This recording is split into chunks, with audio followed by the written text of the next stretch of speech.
Welcome back to Bruce's 928. Now I've gotten all this work done on my car and it's in top mechanical shape, but it's cost me so much money that any idea I had about fixing the scratch in the paint or the dash crack were going to have to be on hold for a while. A couple months later, I joined the local region of the Porsche Club of America, and it was through the Porsche Club that I found out about a 928 group in our area, and I connected with a bunch of people who love the 928 about as much as I do. And I would recommend to anyone buying a Porsche to get involved with your local Porsche community or your local 928 community. It's a great way to meet people and find out more about your car. It was through the Porsche group that I've participated in some really fun drives and great events, but it was also through the group that I met Colin Jensan of Jensan Racing, the 928 guru in the Vancouver area. Everyone in the 928 group and many people throughout British Columbia and Washington State rely on Colin to repair and service their cars. And I don't think there's another person around who knows more about the 928 than Colin.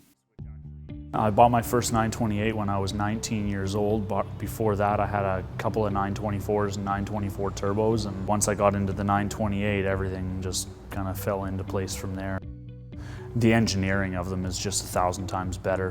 The 928 it was put together with a complete blank sheet. They were able to do everything that they wanted with a fresh sheet of paper, whereas the 911, of course, was based loosely off of the 356 and the Volkswagen Beetle.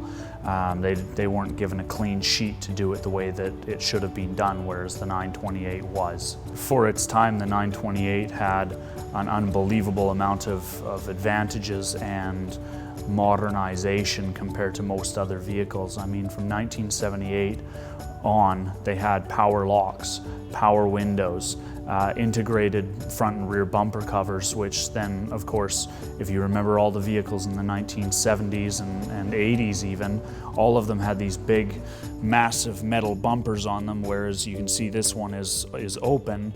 Your bumper cover completely encapsulates all of that and makes it so that it's a nice flowing form, and that was right from 1978 that came on, whereas no other vehicle at the time had that sort of styling, and for the time it was also an incredibly safe car as well. Now, before buying my car, one of the things I read online was that because it can be expensive to properly and regularly maintain and service a 928, that many of these cars suffer from deferred maintenance. I thought, well, this shouldn't be a problem for me. With all the work that the previous owner had done and with the low kilometers and the way that the car had obviously been taken care of, that I wouldn't have many of these kinds of problems. Any vehicle that is neglected is going to be a problem. Anything, doesn't matter what it is, it's going to be a problem if it has not had the regular maintenance done to it. Once the regular maintenance is done to bring the vehicle back up to a standard where it should be and where it would have left the factory, the vehicles are extremely reliable. Most of them tend to need the timing belt to be done, the water pump, the intake manifold to be refreshed, and just small little leaks and things like that to be taken care of.